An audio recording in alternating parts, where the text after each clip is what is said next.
안녕하십니까. 5월 10일 화요일 말씀 묵상 함께 시작하겠습니다. 주님의 사랑과 은혜가 여러분들 가운데 함께 하시고 또한 그 크신 하나님의 권능이 이 온 땅 가운데 나타나기를 간절히 기도합니다. 오늘 본문은 마태복음 4장 1절부터 11절까지 말씀이고요. 너무나도 유명한 예수님께서 광야에서 시험을 받으시는 이야기인데요. 이 이야기를 통해서 우리가 예수님을 따른다고 했을 때 어떤 모습으로서 어떤 생각으로서 따라야 하는지를 생각해 보고자 합니다. 그런 말씀을 함께 보겠습니다. 그때 예수께서 성령에게 이끌려 마귀에게 시험을 받으러 광야로 가사 40일을 밤낮으로 금식하신 후에 줄이신지라. 시험하는 자가 예수께 나와서 내가 만일 하나님의 아들이거든 명하여 이 돌들로 떡덩이가 되게 하라. 기록되었으되 사람이 떡으로만 살 것이 아니요 하나님의 입으로부터 나오는 모든 말씀으로 살 것이라 하였느니라. 이에 마귀가 예수를 거룩한 성으로 데려다가 성전 꼭대기에 세우고 내가 만일 하나님의 아들이거든 뛰어내리라. 기록되었으되 그가 너를 위하여 그의 사자들을 명하시리니 그들이 손으로 너를 받들어 발이 돌에 부딪히지 않게 하리로다 하였느니라. 또 기록되었으되 주 너의 하나님을 시험하지 말라 하였느니라. 마귀가 또 그를 데리고 지극히 높은 산으로 가서 천하만국과 그 영광을 보여 이르되 만일 내게 엎드려 경배하면 이 모든 것을 내게 주리라. 사탄아 물러가라. 기록되었으되 주 너의 하나님께 경배하고 다만 그를 섬기라 하였느니라. 이에 마귀는 예수를 떠나고 천사들이 나와서 수종드니라. 네, 오늘 본문은 예수님에 대한 소개 부분 중에서도 하나님의 아들이셨다라는 이야기의 연장선상에서 있는 것입니다. 어제 본문에서 예수님께서 세례를 받으시면서 삼위일체 하나님이 예수님을 하나님의 아들로 인정하는 모습을 보셨죠. 광야 시험 이야기는 예수님께서 세례를 받으신 이야기와 바로 이어집니다. 왜냐하면 이스라엘이 홍해를 건넌 다음에 그것을 세례로 보거든요. 바로 광야로 들어가지 않습니까? 그래서 공관복음은 다 예수님께서 세례를 받으신 이후에 광야에 가서 시험을 받으시는 이야기를 하고 있는 것이죠. 특히 마태의 경우는 하나님의 아들이시다라는 것을 강조하면서 하나님의 아들이신 예수님이 광야의 40일을 통해서 이스라엘이 광야에서 40년간 경험한 그 시험을 다시 체험하셨다. 그러나 이스라엘은 죄에 빠지고 이스라엘은 실패했지만 예수님은 성공하시고 승리하셨다라는 메시지를 던지고 있는 것입니다. 특히 예수님께서 시험을 받으시면서 마귀와 한 대화가 좀 중요합니다. 이 이야기에 대해서 많이들 아시지만 그 이야기의 배후에 구약 성경의 문맥이 존재하거든요. 특별히 신명기가 중요한데요. 이 신명기에 나와 있는 메시지를 이해를 해야 이 대화가 정확하게 어떤 의미인지를 파악할 수가 있습니다. 오늘 본문 보시면요. 자, 첫 번째 시험 이야기인데요. 이 대화를 이해하기 위해서는 신명기 8장을 이해할 필요가 있습니다. 예수님께서 성령에게 이끌려서 마귀에게 시험을 받으러 광야로 가셨다라고 되어 있지 않습니까? 그런데 신명기 8장 2절에 보시면 하나님 여호와께서 40년 동안에 내게 광야길을 걷게 하신 것을 기억하라. 신명기 8장에서는 하나님이 이스라엘을 광야로 이끌어내셨다라고 이야기를 해요. 신명기의 메시지처럼 예수님은 성령에게, 즉 하나님의 영에 의해서 이끌려 나와서 광야로 들어가신 겁니다. 이스라엘의 역사와 매우 비슷하죠. 그리고 마귀에게 시험을 받으러 광야로 가십니다. 거기 가다 보니까 시험을 받게 되었다기보다는 광야에 간 것이 시험을 받기 위함이었다고 기록하고 있어요. 그런데 신명기에서도 하나님께서 너를 낮추시며 너를 시험하사 내 마음이 어떠한지 그 명령을 지키지 않는지 알려 하셨다. 즉 하나님께서 이스라엘을 광야로 이끄신 것도 이스라엘을 시험해 보기 위함이었다라고 기록되어 있듯이 마태복음에서도 예수님이 동일하게 시험을 받기 위해서 광야로 가셨다라고 기록하고 있습니다. 40일을 밤낮으로 금식하신 후에 줄이셨다. 이것은 너를 낮추시며 너를 줄이게 하시며 또 너도 알지 못하며 내 조상들도 알지 못하던 만나를 내게 먹이셨다. 예수님께서 40일을 밤낮으로 금식하신 것 역시 과거 이스라엘로 하여금 하나님이 줄이게 하신 것이다. 그것을 그대로 반영하는 것이다 라고 설명하고 있는 것입니다. 그런데 시험하는 자, 마귀죠. 시험하는 자가 예수님께 나와서 내가 만일 하나님의 아들이거든 이런 말을 써요. 네가 만일 하나님의 아들이거든. 이것도 신명기에서 나와 있는 표현입니다. 5절을 보시면요. 신명기 8장 5절에 너는 사람이 그 아들을 징계함 같이 내 하나님 여호와께서 너를 징계하시는 줄을 마음에 생각하라. 사람이 아들을 징계함 같이 하나님이 이스라엘을 징계하신다는 거예요. 그러니까 하나님의 아들은 이스라엘이죠. 이스라엘 나라 자체가 하나님의 아들입니다. 그런데 여기선 시험하는 자가 예수님께 뭐라고 말해요? 네가 만일 하나님의 아들이거든. 이것은 결국 예수님이 곧 이스라엘 그 자체시다. 예수님 안에 속하는 것이 이스라엘 안에 속하는 것이다 라는 것을 보여주는 것입니다. 그런데 그 시험하는 자가 이 돌들로 떡덩이가 되게 하라. 배가 고프니까 너의 능력으로 이 돌을 가지고 떡이 되게 하라고 요구하는 거죠. 그런데 여기서 예수님께서 뭐라고 말씀하십니까? 사람이 떡으로만 살 것이 아니요 하나님의 입으로부터 나오는 모든 말씀으로 살 것이라. 예, 역시 이 신명기 8장에 나와 있죠.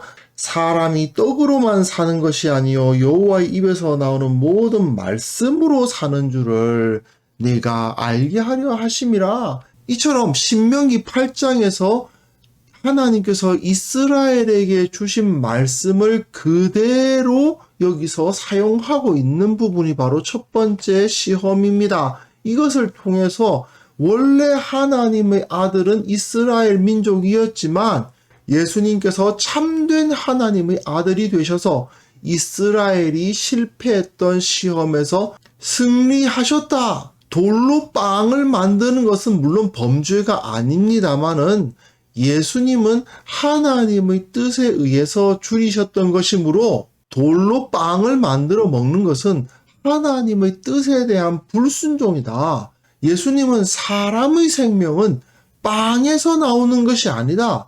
하나님의 말씀에 순종하는 것에 의해서 사람의 생명이 걸려 있다. 이것을 선포하시는 거죠.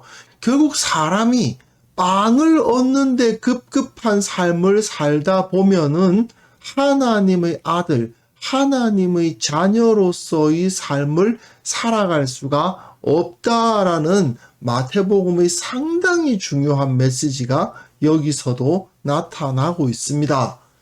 그리고 이번에는 두 번째 시험인데요. 두 번째 시험에서는 예수님을 거룩한 성, 그러니까 예루살렘이죠. 거기서 성전 꼭대기에 세웁니다. 그리고는 네가 만일 하나님의 아들이거든 뛰어내리라. 기록되었으되 그가 너를 위하여 그의 사자들을 명하시리니 그들이 손으로 너를 받들어 발이 돌에 부딪히지 않게 하리로다. 이게 시편 91편이에요. 시편 91편을 거의 그대로 인용하고 있습니다. 그가 너를 위하여 그의 천사들을 명령하사 내 모든 길에서 너를 지키게 하심이라. 그들이 손으로 너를 붙들어 발이 돌에 부딪히지 않게 하리로다. 나도 하나님의 말씀 안다. 자, 하나님의 말씀에 하나님께서 너를 지켜주신다라고 기록되어 있다. 그러니까 여기서 한번 뛰어내려 봐. 이렇게 유혹을 하는 거죠. 하지만 여기에서는 심각한 문제가 있습니다. 뭐냐 하면 지금 마귀는 예수님이 하나님의 보호 가운데 있지 않다고 전제하면서 자기에게만 주어지는 특별한 하나님의 보호를 강제로 끌어내라. 이렇게 요구하고 있는 거거든요. 하나님께서는 지금도 나를 지켜주고 계신데 굳이 내가 위험한 곳에 가서 나를 위험에 빠뜨리면서 하나님이 나와 함께 하시는지 하나님이 나를 지켜주시는지 시험해 보라는 거 아닙니까? 하지만 예수님은 이에 대해서 하나님은 이미 나를 보호하고 계신다. 하나님은 지금도 나와 함께 하신다라는 것을 선언하시는 거죠. 그래서 기록되었으되 주 너희 하나님을 시험하지 말라. 이것은 신명기 6장의 말씀입니다. 마사에서 시험한 것 같이 너희 하나님 여호와를 시험하지 말라는 메시지가 신명기 6장에 나와 있어요. 그런데 마사에서 시험한다는 것이 무엇이냐? 광야에서 물 때문에 싸운 건데요. 그런데 여기서 그들이 여호와를 시험하여 이르기를 여호와께서 우리 중에 계신가 안 계신가? 출애굽기에 나와 있는 말씀이거든요.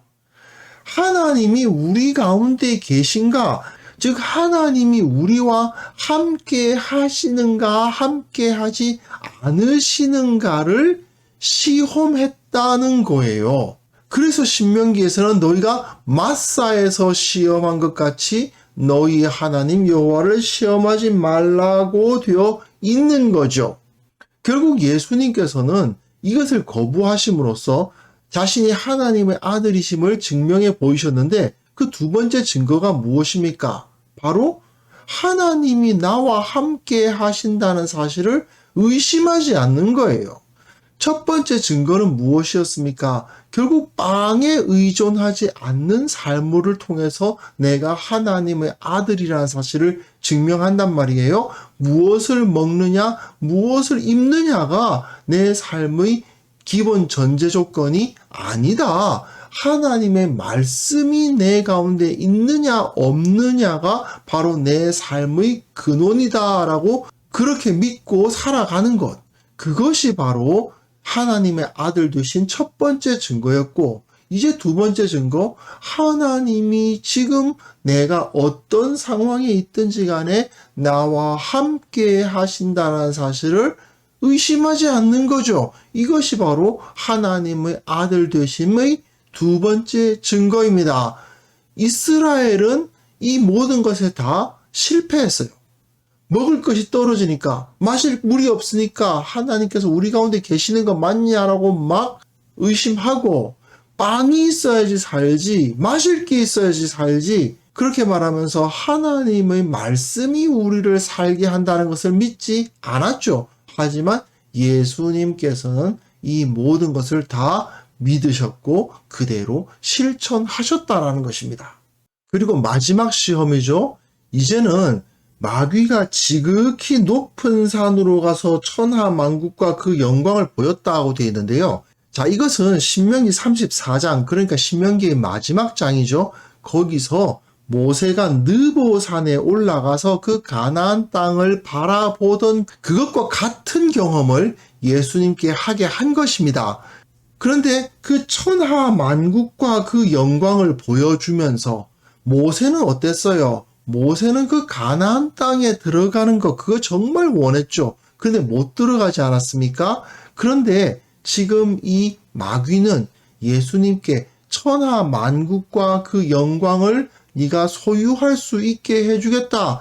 만일 내게 엎드려 경배하면 이 모든 것을 내게 주리라. 그런데 이 주리라 이런 표현이요. 창세기부터 하나님께서 자기 백성들에게 그 땅을 준다고 표현할 때 정말 자주 나와요. 제가 맨 처음 나온 게 이제 창세기 12장이어서 창세기 12장에 내가 이 땅을 내 자손에게 주리라 했던 것을 인용해 놓았는데요. 창세기 12장뿐만 아니라 계속해서 하나님께서 그 땅을 약속하셨을 때 내게 주겠다 하는 표현이 나옵니다. 그런데 지금 마귀가 지가 뭔데 만일 내게 엎드려 경배하면 이 모든 것을 너에게 주겠다 마치 하나님인 것처럼 자신을 표장하면서 천하 만국과 그 영광을 네가 갖게 해 주겠다라고 표현하고 있는 거죠. 하지만 예수님께서는 다시 한번 신명기 말씀을 인용을 하십니다. 내 하나님 여호와를 경외하며 그를 섬기며 그의 이름으로 맹세할 것이니라.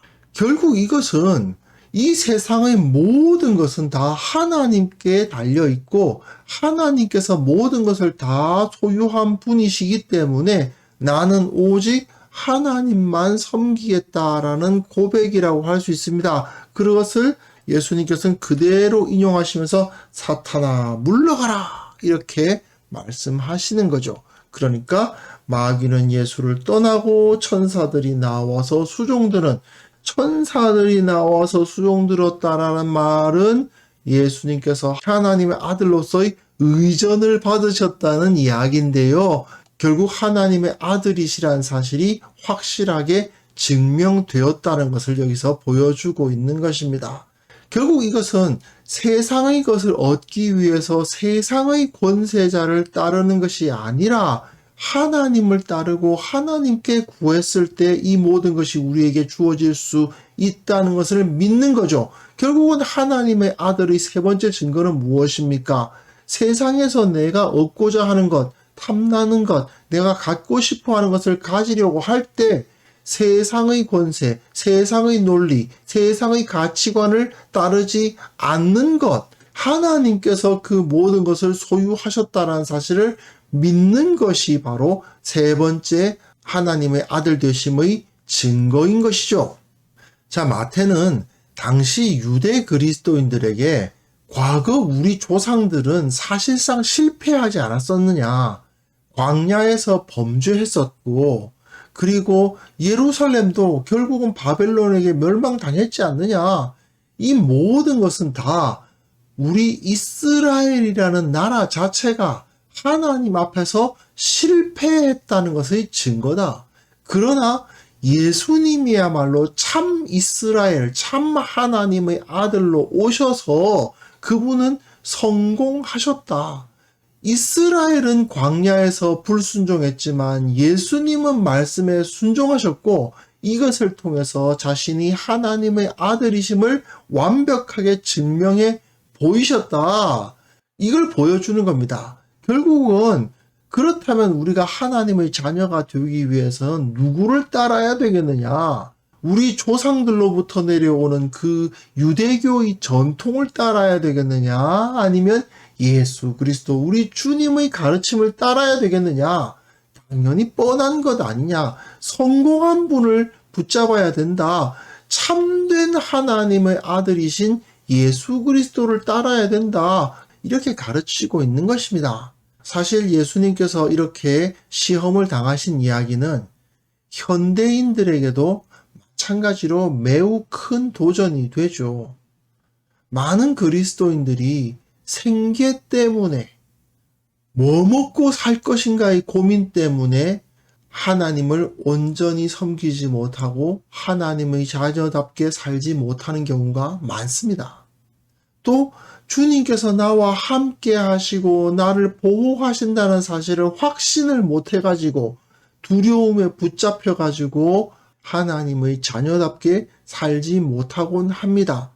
또는 세상의 유혹에 빠져가지고 세상에서 좋아 보이는 거 그거 얻으려고 세상의 가치관을 따르고 세상의 왕에게 경배하는 그런 일들이 벌어집니다.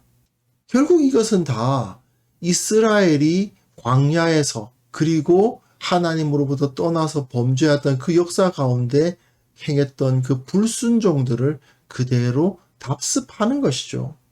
이제 우리는 이런 삶으로부터 벗어나야 되지 않겠습니까? 무엇을 먹을까, 무엇을 입을까, 그 고민에서 좀 벗어나고요.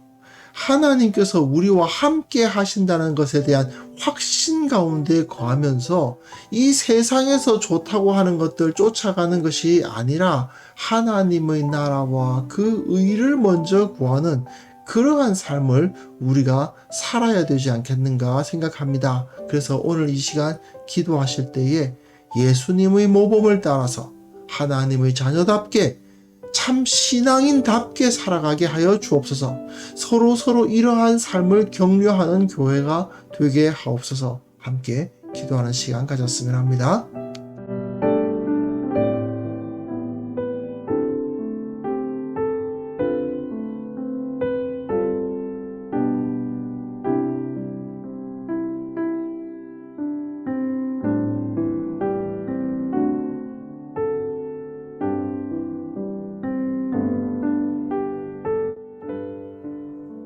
하나님 아버지, 예수님의 모범을 보면서 나도 주님의 그 뒤를 따라서 하나님의 자녀답게 살아가기를 원합니다.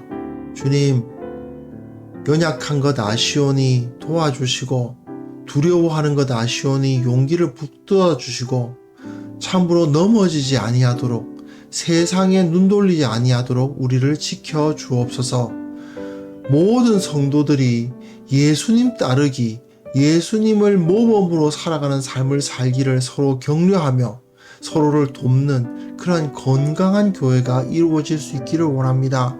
교회의 목적이 사람이 많이 모이는 것도 아니고 재정이 늘어나는 것도 아니고 유명한 교회가 되는 것도 아니며 오직 예수 그리스도를 닮은 자들을 배출해내는 것이 될 수 있도록 주님께서 은혜를 베풀어 주옵소서. 이 세상의 모든 교회가 예수 닮은 성도 만들어내는 공동체 될 수 있도록 주께서 은혜 베풀어 주시기를 원하옵고 바랍니다.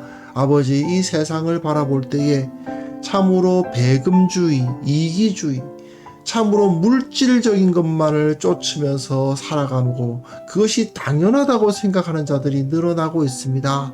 주님, 그리스도인들이 이 세상 가운데 들어가 이러한 가치관, 이러한 문화를 바꾸어 나가야만 되겠사오니 주께서 우리와 함께 하시고 주께서 능력으로 우리를 붙들어 주옵소서. 두려워하지 아니하고 참으로 담대히 복음을 이 세상 가운데 전달할 수 있는 그러한 참된 주님의 제자 다 될 수 있도록 도와주옵소서.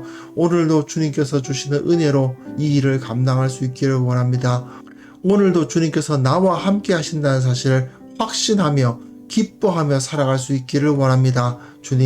주님께서 우리의 눈을 바르게 하시고 우리의 귀를 바르게 하시고 우리의 손과 발이 바른 곳으로 나아갈 수 있도록 지켜 주옵소서. 주님께서 우리와 함께 하실 것을 믿사오며 예수 그리스도 이름으로 기도합니다.